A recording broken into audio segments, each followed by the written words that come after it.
ଦେଖନ୍ତୁ ଦୀର୍ଘ 1999 ମସିହାରେ ନିରଞ୍ଜନ ବେହେରା ଶହୀଦ ହୋଇଥିଲେ। 1999ରୁ ଆଜି 2025 ହେଲାଣି, ଦୀର୍ଘ 26 ବର୍ଷ ହେଇଗଲାଣି।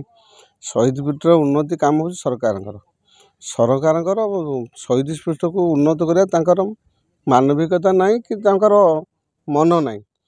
ତେଣୁକରି ଆମେ ଯେତେବେଳେ ସରପଞ୍ଚ ହେଇକି ଆସିଲୁ 2022ରେ, ଯେହେତୁ ଆମ ଅଞ୍ଚଳର ଆମ ଗାଁ ପାଖର ଶହୀଦ ତା ଭିତରଟାକୁ କେମିତି ଆମେ ଉନ୍ନତ କରିମୁ ସେମିତି ଆମେ ପ୍ରୋଜେକ୍ଟ ଦେଇଥିଲୁ।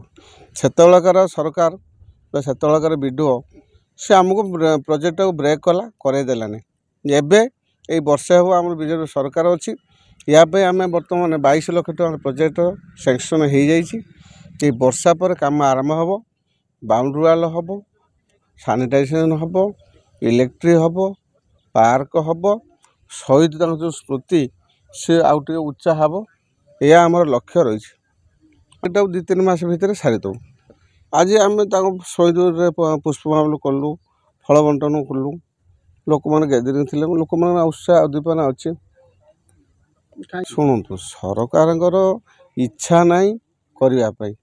ତେଣୁ ଆମେ କ'ଣ କିଛି ବାଧ୍ୟ, ଆମେ ତ କଲେ ବାଧ୍ୟ, ଯେତେ ଚେଷ୍ଟା କଲେ ବି ଆମେ କରିପାରିବୁ ନା। ସରକାର ଚାହିଁଲେ ସବୁ କିଛି କରିପାରିବ। ସରକାରର ଇଚ୍ଛା ନାହିଁ କି ଉଦ୍ଦୀପନା ନାହିଁ।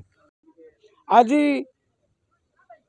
ପାଙ୍ଗୁଡ଼ା ଗ୍ରାମ ଉତ୍ତୁକୁଡ଼ା ଗ୍ରାମ ପଞ୍ଚାୟତର ସ୍ୱର୍ଗତ ଶହୀଦ ନିରଞ୍ଜନ ବେହେରାଙ୍କ ସ୍ମୃତିପୀଠରେ ଆମେ ଆଜି କାର୍ଗିଲ ଦିବସ ପାଳନ କରୁଛୁ।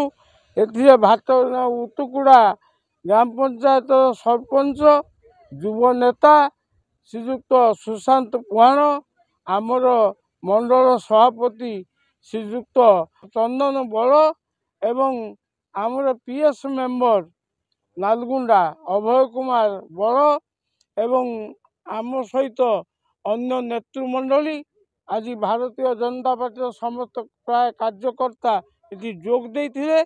ଏବଂ ଆମେ ଆଜି ଲଜ୍ଜିତ ଯେ ଏପର୍ଯ୍ୟନ୍ତ 24 ବର୍ଷ ସରକାର ରହିଲା। କଂଗ୍ରେସ ବେଳେ ଏ ଘଟଣା ଘଟିଥିଲା, ଶହୀଦ ହେଇଥିଲା। ଏପର୍ଯ୍ୟନ୍ତ 24 ବର୍ଷ ଭିତରେ କୌଣସି କାର୍ଯ୍ୟକ୍ରମ ହେଇପାରିଲା ନାହିଁ। ଏବଂ ଆମ ସରପଞ୍ଚ ମଧ୍ୟ